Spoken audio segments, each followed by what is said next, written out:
आप सभी का हार्दिक स्वागत करता हूं। आइए अब मैं आपको अपनी कंपनी के बारे में अवगत कराता हूं। हमारी कंपनी का नाम Motherson automotive technology and engineering है, जो कि टापू खड़ा राजस्थान में स्थित है। अब मैं आपको अपने प्रोजेक्ट के बारे में बताता हूं। हमारे इस क्वालिटी सर्किल की शुरुआत 12 अप्रैल 2022 को हुई और हमारे इस प्रोजेक्ट को हमने 28 जून 2025 को स्टार्ट किया। हम सभी इंजेक्शन मोल्डिंग में कार्य करते हैं। इस प्रोजेक्ट को पूरा करने के लिए प्रत्येक सोमवार को हम 3 से 4 बजे तक मीटिंग करते थे, जिसमें हमारी उपस्थिति रही 100%। आइए मैं अपने आपको टीम के अवगत कराता हूँ। मैं पवन मौर्य, मैं सुरेश कुमार, मैं पंकज शर्मा, मैं चरण सिंह, मैं अनिल रावत। हमारे फैसिलिटेटर मिस्टर नीरज जी है और हमारे कोऑर्डिनेटर मिस्टर प्रदीप शर्मा जी हैं। और हमारा बहुमूल्य कस्टमर है होंडा सान। हमारी कंपनी इंजेक्शन मोल्डिंग के द्वारा प्लास्टिक के पार्ट बनाती है और साथ ही साथ उन्हें असेंबल करके पेंट भी करती है। इसके बाद सबसे पहले हमने अपने कार्य क्षेत्र पे आने वाली सभी समस्याओं को इकट्ठा किया।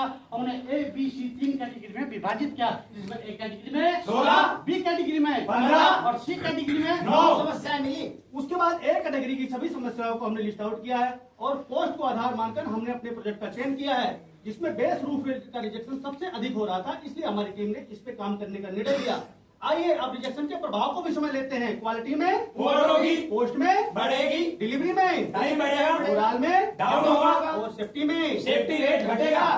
इसके बाद बेस रिपोर्ट में होने वाली सभी डिफेक्ट को हमने इकट्ठा किया और कंपैरेटिव एनालिसिस किया। अभी आप देख सकते हैं जो हमारी वॉल पेज की समस्या है वो सबसे ज्यादा 75% हो रही थी। इसी के आधार पर हमारे प्रोजेक्ट का टाइटल बना कि बेस रूफ रैल में होने वाले रिजेक्शन वार्ड पेज को कम करेंगे। हमारा मैनेजमेंट का मंत्र जीरो टॉलरेंस, जीरो डिफेक्ट। जैसा कि हम सभी जानते हैं आज का दौर हार्ड वर्क का नहीं स्मार्ट वर्क का है। इसी को ध्यान में रखते हुए हमारी टीम ने अपने टारगेट को भी कुछ स्मार्ट तरीके से सेट किया है।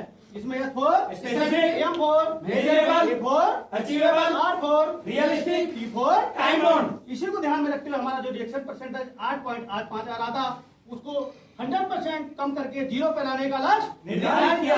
जी हाँ, अब मैं आपको बेस रूफ रेल की एप्लीकेशन के बारे में बताऊंगा। यह इंजेक्शन मोल्डिंग द्वारा बनाया गया एक प्लास्टिक का पार्ट है, जिसमें कुछ बीओपी लगाने के बाद इसको फाइनल असेंबल किया जाता है और होंडा कार द्वारा बनाई गई एलिवेट की आउटर रूफ पे इसको असेंबल किया जाता है। अब मैं रूफ रैल के फंक्शन के बारे में आपको बताता हूँ। यह पार्ट मुख्य गाड़ी की रूफ पर लगाया जाता है, जिसका काम वाइड रेजिस्टेंस को रिड्यूस करना और कार की हैंडलिंग को इम्प्रूव करना तथा गाड़ी की शोभा को बढ़ाना होता है। यहाँ पर इस वीडियो के माध्यम से हम देख सकते हैं हमारी जो प्रॉब्लम थी वारपेज का क्या गाड़ी पर इफेक्ट आता है। यहाँ पर हम देख सकते हैं जब हम पार्ट को फिट करेंगे तो हमारा पार्ट फिट नहीं होगा। जैसा कि हम सभी जानते हैं किसी भी काम को पूरा करने के लिए प्लान का होना अति आवश्यक है। वैसे हमारी टीम ने एक प्लान बनाया और उसके अनुसार कार्य करना प्रारंभ किया। आइए अब हम इंजेक्शन मोल्डिंग के प्रोसेस फ्लो को भी समझ लेते हैं। सबसे पहले हमें पीपीसी से प्लान मिलता है, उसके बाद हम स्टोर से रॉ मटेरियल इशू करते हैं, उसके बाद हम मोल्ड लोडिंग करते हैं, इसके बाद हम पार्ट की प्रोसेस सेटिंग करते हैं और क्वालिटी को FTA ऑफर करते हैं। उसके बाद पार्ट का इंस्पेक्शन होता है, असेंबली करके हम डिस्पैच कर देते हैं।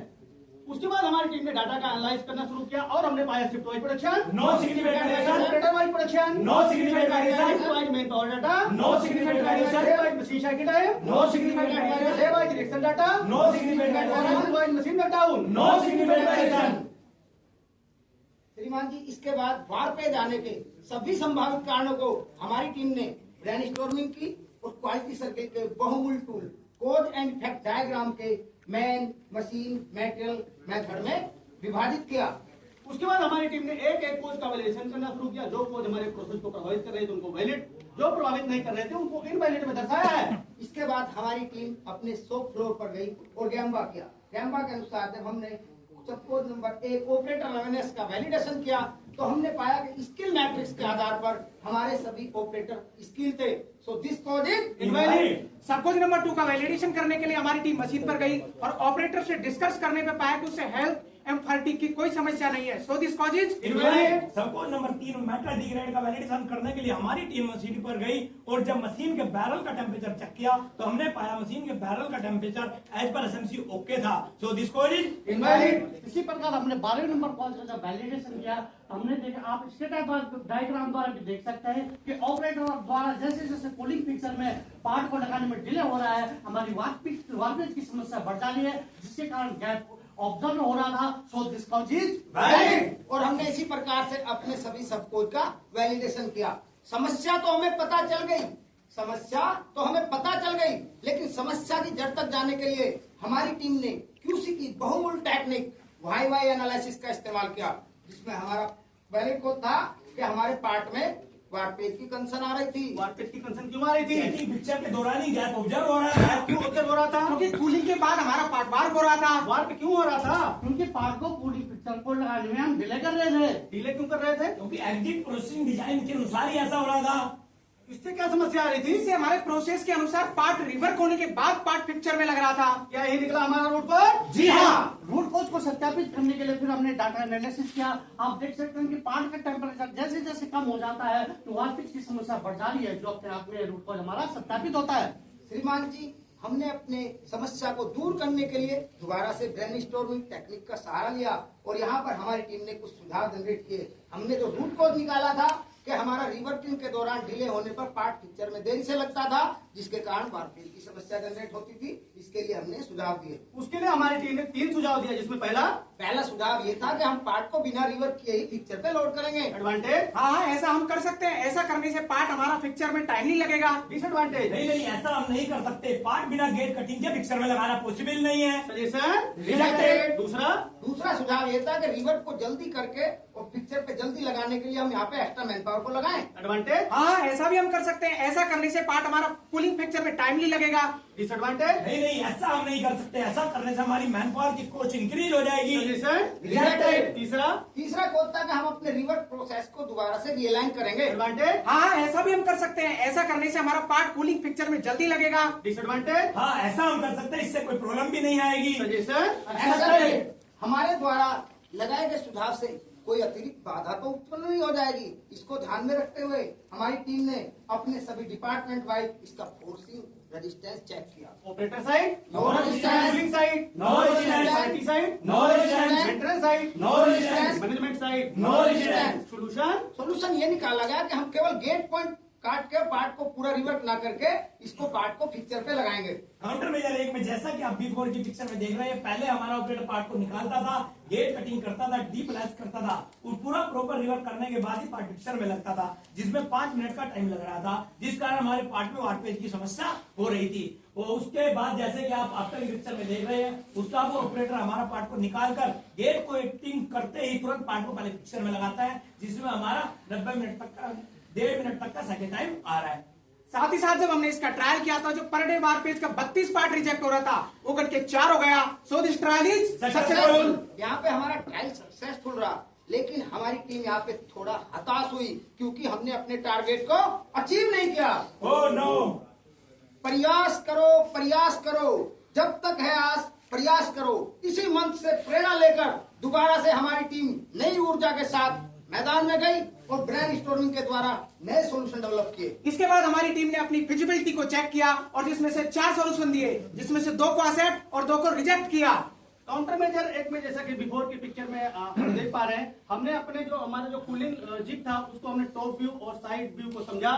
उसके बाद आफ्टर की पिक्चर में जैसे देख पा रहे हैं, हमने अपने ये कूलिंग पिक्चर को ही WIP टोलियो में कन्वर्ट कर दिया ताकि हमारा पार्ट लॉन्ग टाइम तक उसमें बना रहे, जिससे कि वारपेज की समस्या बिल्कुल जड़ से खत्म हो जाए।